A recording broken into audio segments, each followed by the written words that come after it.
구하나를 태우고 다시 집으로 돌아가던 신여진은 멀리서 다가오는 트럭에서 불길한 기운을 느꼈습니다. 갑자기 속력을 올리는 트럭은 신여진과 구하나가 타고 있는 차를 덮칠 듯 다가왔습니다. 구하나는 신여진을 보고 조잘조잘 이야기를 하는 중이었기 때문에 트럭이 다가오는 것을 발견하지 못했고 신여진은 순간적으로 구하나를 감싸 안았습니다. 쾅 하는 소리와 함께 온 세상이 빙글빙글 돌았습니다. 엄마, 엄마, 정신 차려요. 신여진은 멀어지는 의식 속에서 이야기했습니다. 하나야, 난 널 가짜라고 생각하지 않는다. 최명지가 또다시 충격적인 사고를 계획하고 구하나와 황진구가 최명지의 못된 음모를 박살낸다는 이야기를 해보려고 해요. 그 전에 오늘도 보러 와 주셔서 감사합니다. 여러분들의 가정에 평안과 행복이 깃들기를 바라며 신데렐라 게임 리뷰 시작하겠습니다. 구하나는 온몸이 떨리는 것을 느끼며 거실 한복판에 서 있었습니다. 신여진의 집안 곳곳이 너무나 익숙하면서도 동시에 낯설게 느껴졌습니다. 벽에 걸려있던 가족 사진 액자를 향해 다가간 구하나는 그 앞에서 잠시 숨을 고른 뒤 결국 액자를 들어 바닥에 내렸습니다. 유리가 깨지는 소리가 거실에 메아리치면서 파편이 사방으로 흩어졌고 구하나의 격앙된 마음을 그대로 대변해주는 듯 했습니다. 이제 그만둘래요. 더는 못 참아요. 구하나는 참아왔던 울분을 한꺼번에 토해내듯 목소리를 높였습니다. 막힌 곳이 뚫린 듯 가슴이 쿵쾅거렸고 손끝까지 분노로 달아올랐습니다. 신여진은 놀란 얼굴로 다가와 산산조각 난 액자를 내려다봤습니다. 깨진 유리 조각들 위로 가족 사진이 나동그라진 모습이 처참해 보였습니다. 신여진은 그 사진 속 윤유진이라 믿어온 존재가 사실은 구하나였으며 그리고 거짓말이 드러났음을 직감했습니다. 유진아, 제발 이러지 마. 잠깐만 내 말 좀 들어줘. 신여진이 조심스럽게 손을 뻗어 구하나의 팔을 붙잡으려 했지만 이미 구하나의 눈에는 그동안 억눌려 있던 배신감과 분노가 뒤섞여 있었습니다. 여기 유진이가 어디 있어요? 거짓말 그만하세요. 전 윤유진이 아니에요. 구하나는 신여진을 매섭게 뿌리치며 소리쳤습니다. 목소리는 떨리고 있었지만 눈동자는 결의에 차 있었습니다. 그 순간 신여진은 더 이상의 변명이나 거짓 위로가 통하지 않을 거라고 느꼈습니다. 몇 달 동안 구하나에게 품었던 잃어버린 딸에 대한 미련, 그리고 치밀한 속임수들이 한순간에 무너져 내린 듯 했습니다. 신여진은 한 발 뒤로 물러서며 숨을 몰아쉬었습니다. 어떻게 붙잡아야 할지, 뭐라고 달래야 할지 갈피를 잡지 못했습니다. 구하나에게 사실을 고백하고 사죄해야 했지만 이미 터져버린 분노를 가라앉히기에는 늦어 보였습니다. 하나야, 그러니까. 신여진은 애써 목소리를 낮추고 진심을 꺼내려 했지만 구하나가 먼저 고개를 돌렸습니다. 바닥에 흩어진 사진 조각들을 밟고 돌아서는 모습에는 결연함이 서려 있었습니다. 구하나는 절박하게 가슴을 치며 거칠게 숨을 몰아쉬었습니다. 이미 짐을 어느 정도 꾸려놓았던 터라 서둘러 이 집을 떠나겠다는 결심이 확고해 보였습니다. 신여진은 그 뒷모습을 붙잡고 싶어 했지만 제대로 말을 이어갈 겨를도 없이 구하나가 파편을 피해 천천히 걸음을 옮기기 시작했습니다. 신여진의 입가에서는 참아왔던 한숨이 터져 나왔습니다. 붙들 수도 그렇다고 아무 말 없이 보내줄 수도 없는 상황이 계속해서 신여진을 옥죄는 듯 했습니다. 결국 신여진은 구하나의 등을 애타게 바라보며 진심 어린 사죄의 기회를 놓치는 듯 보였습니다. 구하나는 서둘러 작은 여행 가방을 하나 챙겨 현관문을 열었습니다. 아직 마음이 진정되지 않아 호흡이 가빠 있었고 눈가에는 분노와 슬픔이 뒤섞인 눈물이 맺혀 있었습니다. 한 손으로는 문을 열고 다른 손으로는 가방 손잡이를 움켜쥔 채 집을 빠져나가려는 찰나 은총이의 목소리가 들렸습니다. 이모 어디 가요? 나도 갈래요. 은총이가 두 발로 힘껏 뛰어 달려오며 구하나의 옷자락을 붙들었습니다. 구하나는 잠시 걸음을 멈추고 뒤돌아보았습니다. 어린 은총이의 눈망울에 깃든 불안과 두려움이 그대로 전해졌습니다. 하얀 얼굴 위에 선명하게 비치는 아이의 걱정 어린 표정이 구하나의 마음을 더욱 무겁게 만들었습니다. 미안해 은총아. 근데 여기서 나랑 함께 가면 넌 할머니 못 볼 수도 있어. 구하나는 애써 차분히 설명하려고 노력했습니다. 신여진과의 관계가 단번에 무너진 만큼 은총이까지 데려가는 일이 얼마나 큰 파장을 불러올지 뻔히 짐작할 수 있었습니다. 하지만 은총이는 예상을 뛰어넘는 단호한 표정을 지었습니다. 그래도 이모랑 있을래요. 이모 혼자 나가면 더 이상 이모 못 볼까 봐 무서워요. 은총이는 꼭 쥔 손을 놓지 않았습니다. 아이가 떨리는 목소리로 결연하게 말하는 모습이 애처로워 구하나의 눈시울은 더욱 뜨거워졌습니다. 현관문 사이로 차가운 바깥 공기가 스며들었지만 두 사람 사이의 감정은 그 이상으로 얼어붙은 듯 팽팽했습니다. 구하나는 은총이를 바라보며 머릿속으로 수없이 계산했습니다. 이 아이를 데려가는 것이 올바른 일인지 아니면 잔혹한 결정일지. 하지만 곧 구하나는 은총이를 떼어놓는 것은 불가능하다고 결론지었습니다. 결국 구하나는 작은 한숨과 함께 아이의 손을 잡았습니다. 좋아, 그럼 같이 가. 근데 나중에 정말 힘들지도 몰라.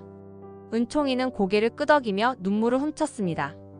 두 사람이 함께 현관문을 나서는 순간 신여진이 서둘러 나오려 했지만 이미 늦었습니다. 구하나와 은총이는 좁은 골목으로 사라지듯 걸음을 재촉했습니다. 마치 다른 세상으로 도망치듯 불안과 결심이 뒤섞인 발소리가 집 현관을 멀어져 갔습니다. 그렇게 구하나와 은총이는 깊어지는 어둠 속에서 새로운 거처를 찾으려는 막막한 걸음을 시작했습니다. 돌아갈 수 없는 다리를 건너는 듯한 두 사람의 뒷모습에는 앞으로 다가올 알 수 없는 시련에 대한 불안과 서로를 지켜야 한다는 작은 결의가 서려 있었습니다. 구하나는 은총이와 함께 낯선 동네를 걸으며 먼저 부동산을 찾아갔습니다. 급하게 나왔기 때문에 갈 곳이 마땅치 않았고 편히 묵을 숙소조차 마련하기 어려웠습니다. 작은 원룸이라도 구하면 당장이라도 몸을 뉘일 수 있으리라 믿었지만 적은 예상과 긴급한 상황 탓에 쉽지 않았습니다. 좁은 골목 끝에 보이던 부동산 문이 닫혀 있어 허탈해하던 찰나 뒤쪽에서 급히 뛰어오는 발소리가 들렸습니다. 돌아보니 황진구가 숨을 고르며 달려오고 있었습니다. 헐떡이는 황진구의 얼굴에는 걱정과 미안함이 가득해 보였습니다. 구하나 씨, 잠깐만요. 제발 좀 들어주세요. 정말 죄송해요. 황진구는 두 손을 모으고 격앙된 목소리로 외쳤습니다. 구하나는 당황한 얼굴로 은총이 손을 꼭 잡고 한쪽에 서서 황진구를 바라보았습니다. 왜 여기까지 오셨어요? 전 회장님이나 사장님도 다 싫어요. 구하나는 목소리를 떨며 힘겹게 말을 내뱉었습니다. 지금까지 황진구가 보여준 따뜻함과 배려를 부정하고 싶지 않았지만 신여진과 함께 자신을 속였다는 사실이 더욱 복잡한 감정을 불러일으켰습니다. 황진구는 얼굴을 살짝 굳히며 입술을 깨물었습니다. 조금 전까지 달려오느라 이미 숨이 찼지만 죄책감과 불안이 섞인 호흡이 쉽게 가라앉지 않아 보였습니다. 미안해요. 모든 걸 솔직하게 말했어야 했는데 은총이를 지키려고 회장님과 협의한 부분이 있었어요. 황진구는 가슴을 두 손으로 꼭 쥐며 고개를 숙였습니다. 구하나는 그 말을 듣는 순간 감정이 폭발하듯 울분을 토했습니다. 차라리 날 믿고 부탁했다면 됐을 텐데요. 왜 저를 속였는지 이해가 안 돼요. 배신감이 너무 커요. 소리 높여 뱉은 말에는 그동안 쌓인 서러움과 절망이 가득 묻어났습니다. 황진구는 당장이라도 무릎을 꿇을 기세로 고개를 더 깊이 숙였습니다. 정말 죄송합니다. 구하나 씨가 얼마나 상처받았을지 생각하면 저는 어떻게 사죄해야 할지 모르겠어요. 은총이는 이런 분위기 속에서 눈치를 살피며 구하나의 옷자락을 붙들고 있었습니다. 구하나는 울분과 슬픔이 뒤엉킨 얼굴로 한참 동안 황진구를 노려보았습니다. 하지만 황진구가 보여주는 진심 어린 사과와 애절한 표정을 보고는 조금씩 마음이 흔들리기 시작했습니다. 알았어요. 은총이 때문에 어쩔 수 없었다는 것까지는 이해해볼게요. 하지만 앞으로 날 속이면 안 돼요. 두 번 다시 이런 배신감 느끼고 싶지 않아요. 구하나는 고개를 떨구며 간신히 마음을 다잡으려 했습니다. 여전히 상처는 깊었지만 황진구의 간절한 태도에 완전히 등을 돌리기에는 스스로도 마음이 약해지는 듯 했습니다. 신여진은 어두운 거실 소파에 웅크리고 앉아 텅 빈 시선을 바닥에 고정한 채 머릿속 생각을 정리하지 못했습니다. 안락하고 화려한 집안 분위기가 무색할 정도로 이곳은 지금 묘한 공기만 감도는 듯 했습니다. 한동안 무겁게 숨을 내쉬던 신여진은 결국 황진구를 불렀습니다.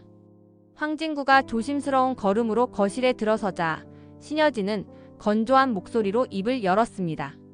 진구야, 은총이가 다시는 날 안 찾을까봐 무서워. 신여진의 음성에는 절망과 후회가 가득했습니다. 황진구는 옆자리로 다가가 작은 탁자 앞에 차분히 앉았습니다. 회장님, 너무 서두르지 않으셔도 돼요. 은총이를 억지로 데려오시면 아이 마음만 더 다쳐버릴 거예요. 지금이라도 구하나 씨한테 진심으로 사죄하시고 약속대로 친딸처럼 대해주셔야 해요. 신여진은 고개를 떨구고 한숨을 쉬었습니다. 내가 잘못했지 잃어버린 유진이만 생각하면서 구하나를 속였어.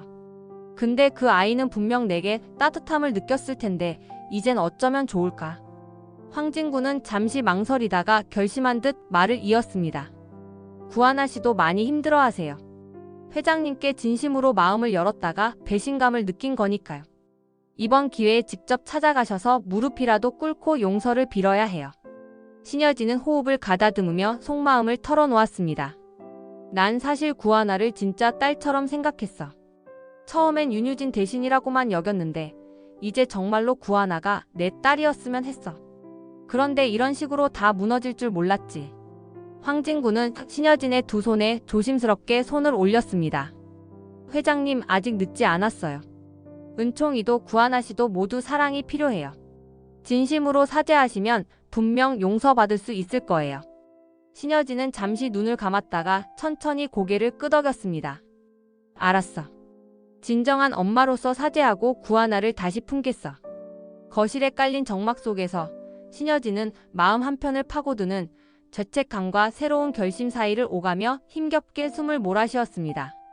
그리고 황진구는 그런 신여진의 모습을 묵묵히 지켜보면서 이번만큼은 신여진의 진심이 구하나에게 제대로 전해지길 바랐습니다. 최명진은 복도 구석에 숨어 신여진과 황진구가 나누는 대화를 몰래 엿들었습니다. 신여진의 목소리에는 참회하는 뉘앙스가 서려 있었고 황진구 역시 구하나를 진심으로 위하는 태도를 보였습니다. 최명진은 이를 듣고 하얀 이를 악물며 분개했습니다. 윤세영이 조용히 다가오자 최명진은 낮은 목소리로 윤세영에게 말문을 열었습니다. 들었어? 결국 형님이 구하나를 후계자로 밀어줄 생각인가 봐. 윤유진인 척했던 가짜 딸이 결국 다 해먹게 생겼어. 윤세영은 눈을 좁히고 손끝을 부르르 떨었습니다. 나도 구하나 싫어. 어디서 감히 근본도 없는 게. 윤세영의 목소리는 이미 분노로 가라앉아 있었습니다. 최명진은 주변을 살피며 휴대전화로 누군가에게 연락했습니다. 조 형사, 다시 손 좀 써. 신여진이 지금 구하나 찾아간다던데 그때 딱 노려. 전화가 끊긴 뒤 윤세영은 가볍게 고개를 돌려 최명진을 응시했습니다. 대체 무슨 사고라도 낼 셈이야? 최명진은 입가에 섬뜩한 미소를 지으며 대꾸했습니다. 글쎄, 적당히 처리해야지. 만약 그 가짜 딸이 다시는 못 돌아오면 신여진 힘 빼놓을 수 있고 혜성그룹 주인 자리도 우리가 가져야지. 윤세영은 잠시 눈을 반짝이다가 희미하게 웃었습니다. 재밌겠네. 나도 구하나 때문에 골치 아팠어. 황진구가 자꾸 구하나 편만 들고. 그냥 확 없애버리면 깔끔해지겠지. 두 사람은 복도의 어둠 속에서 음침하게 시선을 교환했습니다. 무언의 공감대가 형성되는 듯 서늘한 기운이 서로의 심장을 파고들었습니다. 최명진은 다시 한번 휴대전화를 살피며 계획이 제대로 진행될지 생각에 잠겼습니다. 절대 실패하면 안 돼. 신여진이 구하나한테 혜성그룹을 물려주는 꼴은 못 봐주겠거든. 최명진은 윤세영에게 눈짓을 보냈고 윤세영은 낮은 웃음소리를 흘렸습니다. 둘 다 어둠에 잠식된 표정으로 혜성그룹이라는 거대한 권력을 향해 무리수를 두려는 음모를 굳히고 있었습니다. 복도 끝에서 불빛이 희미하게 새어나왔지만 최명지와 윤세영의 마음속에는 이미 질투와 야망이 검게 번져 있었습니다. 그리고 그 어둠은 곧 엄청난 파국의 시작이 될 준비를 하고 있었습니다. 구하나는 은총이와 함께 어렵사리 구한 작은 원룸에 잠시 머물게 되었습니다. 방 한 칸짜리 좁은 공간이었지만 바깥 세상으로부터 몸을 피할 수 있는 안식처라는 사실만으로도 한숨을 돌릴 수 있었습니다. 창문도 작고 벽지도 낡았지만 은총이는 이모랑 같이 지내니까 좋아요. 라며 작은 웃음을 지어 보였습니다. 은총이를 재우고 나서 구하나는 불을 다 끄고 조용히 창가에 앉았습니다. 텅 빈 골목에 가로등 불빛이 희미하게 들어왔습니다. 분노와 슬픔이 한꺼번에 몰려들어 마음이 지치고 몸이 무거웠습니다. 조금씩 잠이 쏟아질 즈음 문을 두드리는 소리가 들려왔습니다. 문을 열자 황진구가 도시락과 따뜻한 물병을 들고 서 있었습니다. 구하나 씨 여기 계신다고 해서 와 봤어요. 식사도 못 하셨을 것 같아서. 너무 늦게 왔나요? 황진구는 어색한 웃음을 지으면서 도시락 봉지를 건넸습니다. 구하나는 순간 당황했지만 황진구가 건네는 도시락에서 풍겨오는 따뜻한 냄새에 괜히 코끝이 시큰해졌습니다. 고마워요. 지금은 입맛이 없지만 나중에 배고플 때 먹으려고요. 잘 먹을게요. 조그맣게 머리를 숙이고 말을 잇다가 구하나는 괜히 미안함을 느꼈습니다. 작은 테이블에 도시락을 내려놓은 뒤 황진구는 방 안을 살폈습니다. 당분간 여기서 계셔도 괜찮겠어요?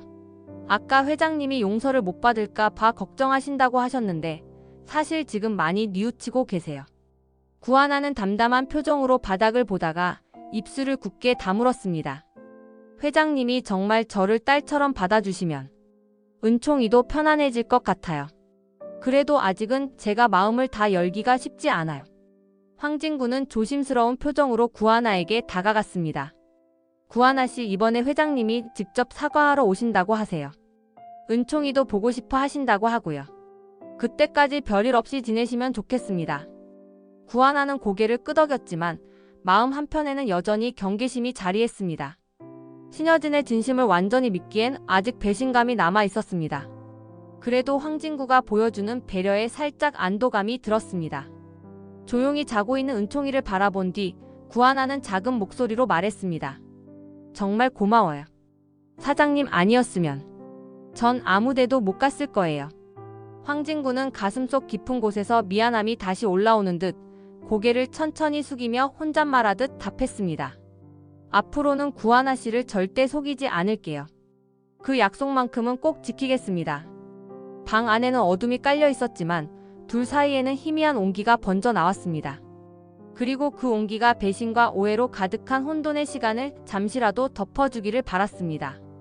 신여진은 집무실 책상 위에 놓인 은총이 사진을 손으로 쓰다듬었습니다. 이미 구하나와 은총이가 집을 떠난 지 시간이 꽤 흘렀지만 마음이 괴롭고 공허함이 계속 밀려왔습니다. 한숨이 깊게 뱉어지는 순간 장비서가 노크를 하고 들어왔습니다. 회장님 부르셨습니까? 장비서는 침착한 목소리였지만 눈빛은 신여진의 상태를 살피고 있었습니다. 신여진은 긴장된 표정으로 자리에서 일어나 장비서 앞에 섰습니다. 장비서 은총이를 어떻게든 데려오고 싶어. 근데 구하나가 완전히 등을 돌렸을 수도 있잖아. 내가 뭘 해야 할지 모르겠어. 장비서는 신여진의 요청에 천천히 대답했습니다. 억지로 데려오시면 구하나 씨하고 은총군 마음에 더 큰 상처가 생길 겁니다. 지금은 공식 입양을 약속하시고 구하나 씨를 받아들이시는 게 더 현명하다고 봅니다. 신여진은 가슴 깊은 곳에 맺힌 죄책감을 토로했습니다. 사실 구하나한테 꽤 정이 들었어. 마음 한켠에선 이미 딸처럼 생각하고 있었는데 내가 속임수를 써서 결국 상처만 줬네. 저 애들도 날 못 믿게 될까봐 겁나. 장비서는 묵묵히 고개를 끄덕였습니다. 그렇더라도 지금이라도 잘못을 인정하고 무릎 꿇으셔야 합니다. 시간이 걸려도 구하나 씨한테 진심이 전해지면 회장님을 다시 받아줄 거라 믿습니다. 신여진은 작은 목소리로 중얼거렸습니다. 유진이가 보고 싶어서 그 애처럼 보이는 구하나를 이용했지. 근데 정말 구하나가 내 친딸이었으면 하고 바랐어. 이제라도 제대로 사죄해야겠네. 장비서는 고개를 숙여 신여진의 결심을 지지하는 듯 했습니다. 지금도 늦지 않았습니다. 구하나 씨가 어디 계신지 황 사장님한테 여쭤보시고 직접 찾아가셔서 무릎 꿇고 사과하십시오. 신여진은 장비서 쪽을 바라보다가 잔뜩 찌푸렸던 미간을 조금 펴며 결의를 다지는 듯 보였습니다. 그래, 장비서가 김 변호사한테 연락해서 미리 준비 좀 해줘. 집무실 창밖에는 무거운 구름이 깔려 있었지만 신여진은 남은 희망을 붙잡으려는 듯 손을 주먹 쥐고 마음을 다잡았습니다. 장비서는 조용히 예를 표한 뒤 뒤로 물러났습니다. 그리고 신여진은 가슴속에 남아있는 죄책감과 미련을 덜어내기 위해 곧 구하나에게로 향할 준비를 했습니다. 구하나는 작은 원룸의 좁은 현관 앞에서 예상치 못한 인물을 보고 놀라움에 잠시 숨이 멎었습니다. 신여진이 초췌한 얼굴로 문 앞에 서 있었습니다. 깔끔하게 정돈되어 있던 머리칼이 어딘가 흐트러져 보였고 평소 강단 있던 표정 대신 깊은 후회와 자책감이 서려 있었습니다. 유진아 아니 하나야. 신여진의 목소리는 떨리고 있었습니다. 자연스레 구하나를 윤유진이라고 부르던 습관이 남아 있었지만 지금은 조심스럽게 진짜 이름을 부르고 있었습니다. 구하나는 미간을 찌푸리며 흔들리는 눈빛을 감추지 못했습니다. 회장님, 여기까지 왜 오셨어요? 신여진은 대답 대신 가방에서 무언가를 꺼내려다 멈추고 그대로 바닥에 무릎을 꿇었습니다. 얇은 슬리퍼를 신고 있던 신여진의 무릎이 바닥에 닿는 순간 작은 충격이 전해지는 소리가 났습니다. 신여진이 머리를 숙이고 숨을 고르며 말을 꺼냈습니다. 미안해, 정말 미안해. 네가 나한테 엄마라고 해줬을 때 그때 너무 행복했어. 그래서 그걸 잃고 싶지 않았어. 구하나는 당황스러운 마음에 뒷걸음질 치다가 신여진의 눈물을 보고 말문이 막혔습니다. 일어나세요. 굳이 이러지 않으셔도 돼요. 하지만 신여진은 가슴에 맺혀있던 울분을 토하듯 오열하기 시작했습니다. 용서해 줄 수 있니? 네가 유진이가 아니라는 걸 다 알면서도 은총이 지킨다고 핑계대고 널 이용했어. 근데 이젠 알아, 너 내게 너무 소중한 딸이야. 가짜든 진짜든 상관없어. 구하나는 신여진의 떨리는 음성과 눈물을 외면하기 어려웠습니다. 소리치고 싶은 마음이 뒤섞였지만 어느새 가슴속 한구석에서 따뜻한 감정이 조금씩 올라왔습니다. 신여진이 진심으로 사죄한다는 사실이 전해졌기 때문이었습니다. 지금이라도 이렇게 솔직하게 말씀해 주시니 저도 조금은 마음을 열어볼게요. 근데 진짜로 거짓 없이 저를 딸처럼 받아주실 수 있으세요? 신여진은 맹세하듯 고개를 힘주어 끄덕였습니다. 너 호적에 올릴 거야. 정말 내 딸로 만들겠어. 그리고 은총이도 네가 입양하게 도울게. 그 애도 널 엄마처럼 따르잖아.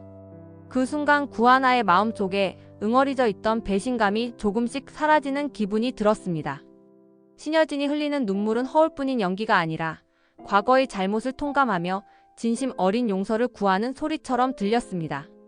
결국 구하나는 울컥 치밀어 오르는 감정에 몸을 떨며 신여진의 손을 부여잡았습니다. 두 사람은 그 작은 원룸 현관에서 뜨거운 눈물을 주고받으며 화해했습니다. 복도에 서 있던 다른 세입자들이 놀란 눈으로 쳐다봤지만 두 사람은 서로를 꼭 끌어안고 한동안 흐느끼며 아팠던 시간을 위로했습니다. 구하나는 신여진과 화해한 뒤 드디어 짐을 정리하기로 마음먹었습니다. 은총이에게도 은총아, 우리 회장님 댁으로 다시 돌아가자.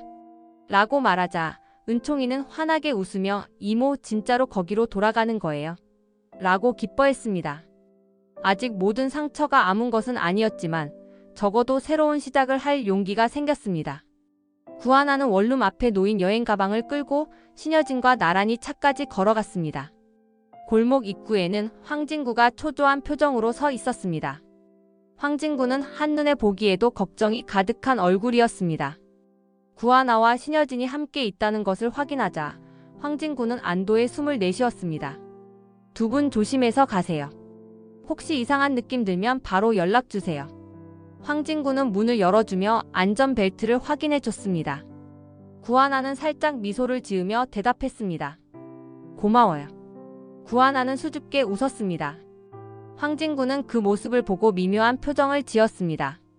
안쓰러움과 안도감, 그리고 무언가 말하지 못하는 감정들이 교차하는 듯 했습니다. 신여진은 자동차 시동을 걸기 전 뒷좌석을 돌아보고 구하나에게 짧게 물었습니다. 짐 다 챙겼니? 구하나는 고개를 끄덕이며 대답했습니다. 네, 부족한 건 나중에 정리하면 돼요. 황진구는 잠시 차창 밖으로 고개를 내밀었다가 다시 구하나 쪽으로 돌아섰습니다. 가는 길 조심하시고 도착하면 꼭 전화주세요. 괜히 불안해서요. 구하나는 고개를 끄덕였고 신여진은 알았어, 진구야. 라고 짧게 답했습니다. 자동차가 골목을 벗어나 도로로 나아가는 동안 황진구는 그 뒷모습을 계속 지켜봤습니다. 불길한 예감이 스쳐 지나갔지만 딱히 무슨 일이 일어날지 알 수는 없었습니다. 대신 황진구는 마음 한구석에서 이상한 경계심이 일었습니다. 괜찮겠지, 별일 없을 거야. 황진구는 스스로를 다독이며 휴대전화를 손에 꼭 쥐고 혹시나 걸려올 연락에 대비했습니다. 구하나와 신여진이 함께 웃으며 무사히 돌아오는 날을 그려보면서도 어쩐지 이 기분 나쁜 예감을 떨쳐내지 못했습니다. 그렇게 차가 멀어져 가고 황진구는 조용히 골목을 한 바퀴 둘러본 뒤 돌아섰습니다. 구하나와 신여진이 무사히 집으로 돌아가 은총이와 함께 평온한 시간을 보내길 바라는 마음이 간절했습니다. 그러나 어떤 커다란 그림자가 이미 두 사람에게 다가오는 중이라는 사실은 알 길이 없었습니다. 차가 도로를 달리자 신여진은 마음이 한결 가벼워진 표정으로 핸들을 잡았습니다. 구하나는 조수석에 앉아 창밖을 바라봤습니다. 온종일 뒤엉킨 사건들로 머릿속이 복잡했지만 그래도 신여진과 화해의 마음이 한결 편해진 상태였습니다. 은총이는 뒷좌석에서 고개를 끄덕이며 꾸벅꾸벅 졸고 있었습니다. 신여진은 밝은 목소리로 말을 건넸습니다. 하나야, 집에 도착하면 은총이랑 뭐 먹을까? 맛있는 거 해 먹자. 구하나는 조심스럽게 웃으며 대답했습니다. 네, 은총이가 좋아하는 카레나 파스타면 충분할 것 같아요. 잠시 대화가 흐르자 신여진은 사이드 미러를 살펴보며 앞으로 갈 방향을 확인했습니다. 차 안 분위기는 평온했지만 뭔가 설명할 수 없는 긴장감이 공기를 서서히 얼어붙게 만드는 듯 했습니다. 그런데 저 멀리서 전조등조차 켜지지 않은 트럭이 위험한 속도로 달려왔습니다. 구하나는 아직 창밖 풍경에 시선을 두고 있었지만 신여진이 순간적으로 표정을 굳히며 핸들을 부여잡는 것을 감지했습니다. 하나야, 위험해. 신여진이 갑자기 소리치더니 몸을 급격히 틀어 조수석에 앉은 구하나 쪽을 감싸 안았습니다. 구하나는 무슨 일이 일어난 건지 알아차릴 새도 없이 엄청난 충돌음과 함께 차체가 심하게 흔들리는 충격을 받았습니다. 유리창이 깨져 날아가는 소리와 함께 차는 전방을 이탈했습니다. 구하나는 그 순간 정신이 아찔해져서 제대로 볼 수가 없었습니다. 몸이 세차게 흔들리며 안전벨트가 팽팽하게 당겼고 얼굴에는 유리가 튀어 살짝 상처가 났습니다. 눈을 겨우 뜨자 시야가 뿌옇게 흔들리는 가운데 한 가지 사실만 인지했습니다. 신여진이 조수석 쪽으로 몸을 내밀어 구하나를 감싸고 있었다는 것이었습니다. 그리고 신여진의 입에서 희미하게 새어나오는 신음소리와 뺨을 타고 흐르는 진한 피를 목격하는 순간 구하나는 심장이 덜컥 내려앉았습니다. 회장님. 구하나는 필사적으로 신여진의 어깨를 흔들었지만 신여진은 반응이 미미했습니다. 은총이의 울음소리가 뒤에서 들리는지 아니면 귀가 멍해 잡음만 가득한 건지 알 수 없을 정도로 혼란스러웠습니다. 그렇게 트럭과의 충돌 사고는 돌이킬 수 없는 상황을 만들어버렸습니다. 차 내에는 아찔한 고통과 절망감이 짙게 깔렸고 구하나는 피투성이가 된 신여진을 부여잡은 채 찢어질 듯한 목소리로 부르짖었습니다. 사고 현장은 순식간에 아수라장이 되었습니다. 119의 신고 전화가 빗발치고 사이렌 소리가 요란하게 울려 퍼졌습니다. 구하나는 정신이 혼미해진 상태였지만 가까스로 휴대전화로 응급차를 불러달라고 소리치고 있었습니다. 엄마 제발. 구하나는 신여진을 움켜쥔 채 울부짖었습니다. 전혀 그럴 계획이 아니었건만 입에서 엄마라는 호칭이 자연스럽게 튀어나왔습니다. 쓰러진 신여진의 모습에 구하나는 가슴이 무너지는 것 같았습니다. 차 뒤쪽 좌석에서 은총이도 눈물 범벅이 된 채 이모 할머니 깨워야 해 라고 불안에 떨고 있었습니다. 구급차가 도착하자마자 구급대원들이 신여진을 조심스레 들것에 올렸습니다. 구하나는 은총이를 안아 일단 안전한 곳으로 옮기고 곧바로 신여진이 실린 구급차에 탑승했습니다. 구급대원이 산소 마스크를 씌우며 긴박하게 응급처치를 진행했고 신여진의 심각한 부상 상태에 모두가 착잡한 표정을 지었습니다. 병원으로 이동하는 내내 구하나는 신여진의 손을 놓지 않으려 애썼습니다. 다행히 은총이는 큰 외상이 없었지만 충격으로 잔뜩 겁에 질려 있었습니다. 고개를 파묻은 채 울먹이는 은총이를 보면서도 구하나의 시선은 신여진의 미동조차 없는 얼굴에 고정되어 있었습니다. 병원 도착 후 바로 수술실로 이송된 신여진 앞에서 구하나는 손이 떨리는 걸 겨우 진정시켰습니다. 그때쯤 황진구가 숨가쁘게 달려왔습니다. 황진구는 구하나와 은총이를 보자마자 달려와 안아줬습니다. 구하나 씨 정말 괜찮으세요? 많이 다치신 데는 없나요? 황진구는 은총이의 얼굴도 살피며 초조하게 물었습니다. 구하나는 제대로 대답도 못한 채 떨리는 목소리로 되뇌었습니다. 회장님이 목숨 걸고 저를 지켜주셨어요. 꼭 괜찮아지셔야 해요. 황진구는 구하나를 얼싸안고 살짝 등을 토닥였습니다. 분명 좋아지실 거예요. 너무 걱정하지 마세요. 하지만 황진구 역시 얼굴이 창백해져 있었고 수술실 문에 시선을 고정한 채 초조함을 감추지 못했습니다. 긴 시간이 흐른 뒤 의사가 수술실 문을 열고 나왔습니다. 피곤에 찌든 표정으로 고개를 가로젓던 의사는 최선을 다했지만 미안합니다. 라고 짧게 말했습니다. 그 순간 구하나의 마음은 산산조각 난 것처럼 무너져 내렸습니다. 은총이를 부둥켜 안고 하염없이 눈물을 쏟아내면서 구하나는 치밀어 오르는 통증과 상실감에 온몸이 굳는 기분이었습니다. 황진구 역시 충격을 받은 표정으로 말문을 열지 못했습니다. 인생에서 가장 두려운 순간이 찾아온 것처럼 복도 한 구석에 주저앉은 채 제대로 숨조차 쉴 수 없었습니다. 수술실 안쪽에는 차가운 침상 위에 더 이상 숨을 쉬지 않는 신여진이 남아있었고 복도에는 구하나와 황진구의 크나큰 절망감만이 울려 퍼지고 있었습니다. 신여진의 장례식은 혜성그룹의 권위만큼이나 엄숙하고 큰 규모로 치러졌습니다. VIP 조문객들이 줄을 이었고 곳곳에서는 신여진의 갑작스러운 사고사를 두고 수군거리는 소리가 끊이지 않았습니다. 구하나는 장례식장 한편에서 상복을 입은 채 초점 잃은 눈으로 영정사진을 바라보고 있었습니다. 신여진의 사진 속 환한 미소는 마치 힘내라고 말하는 듯 했지만 구하나는 가슴 한복판이 텅 빈 것처럼 쓰라렸습니다. 왜 저를 살리신 거예요? 엄마 제가 아니라 엄마가 살아야 했는데. 구하나는 영정 앞에 놓인 향로 옆에서 떨리는 손으로 위패를 바라봤습니다. 자책과 슬픔으로 얼굴빛이 창백해 보였습니다. 그때 문 쪽에서 비웃음이 섞인 말투가 들렸습니다. 최명지가 검정색 상복을 입고 천천히 다가오며 비웃듯 입을 열었습니다. 그래 잘됐네. 신여진이 죽었으니 이젠 혜성그룹이 내 손에 들어오겠지. 네가 뭘 할 수 있는데? 가짜 딸 주제에. 구하나는 충격에 몸이 굳었습니다. 장례식장에서마저 이런 말을 서슴지 않는 최명지의 독함에 분노가 치밀었습니다. 어떻게 이러실 수 있어요? 여긴 장례식장이잖아요. 최명지는 코웃음을 치듯 시선을 돌렸습니다. 나 예의 차릴 생각 없어. 어차피 넌 호적에도 못 오른 거잖아. 상속이고 뭐고 네가 낄 데가 없어. 신여진이 남긴 건 전부 내가 가져가면 끝이거든. 구하나는 울컥 치밀어 오르는 분노의 이를 악물었습니다. 지금 그게 말이 된다고 보세요? 회장님이 절 딸로 받아들이겠다고 직접 약속하셨단 말이에요. 최명진은 비웃음을 멈추지 않았습니다. 증거 있어?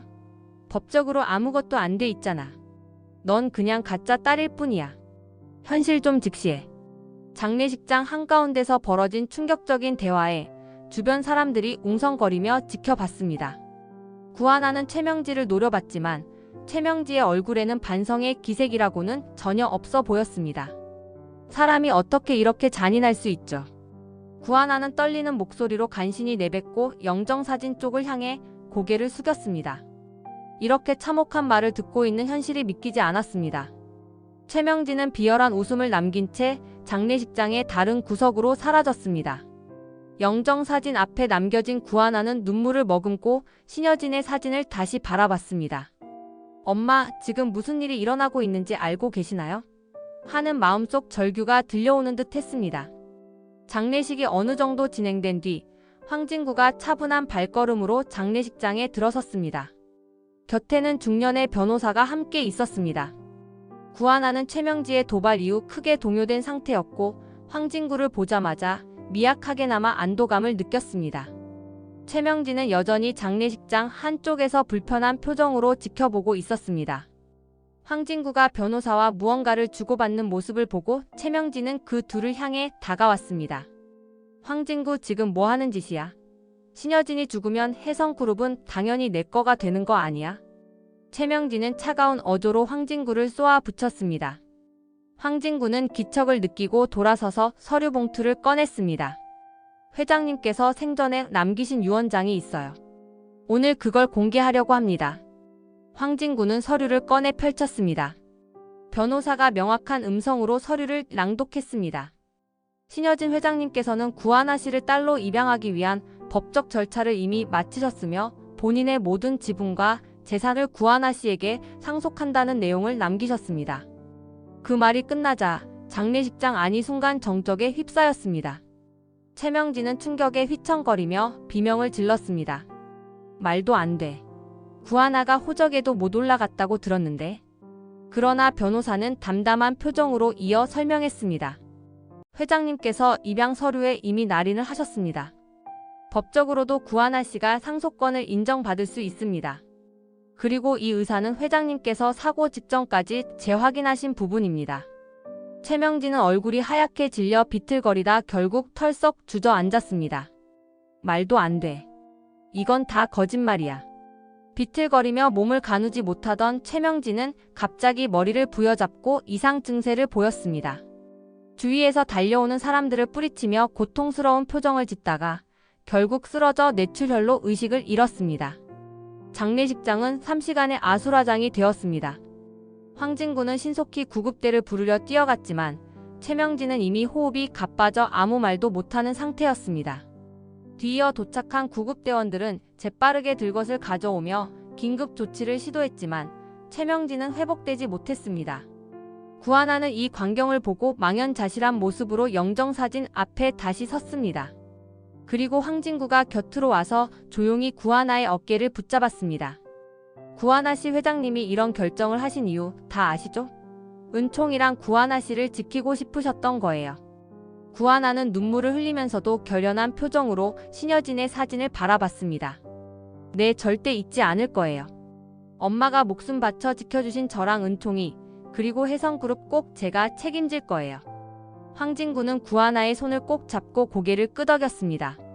주변에서는 최명진을 실은 구급차가 사이렌을 울리며 밖으로 떠났습니다. 하지만 그와 별개로 이곳 장례식장에는 신여진을 향한 마지막 애도와 구하나가 짊어지게 될 새로운 책임감이 공존했습니다. 구하나는 영정사진을 향해 아주 길고 깊은 절을 올렸습니다. 그리고 신여진의 유언을 가슴 깊이 새기면서 앞으로의 삶을 힘겹지만 꿋꿋하게 견뎌나가리라 다짐했습니다. 이번 영상 재미있으셨으면 구독과 좋아요 부탁드립니다. 구독은 저에게 큰 응원이 됩니다. 오늘도 시청해주셔서 감사합니다.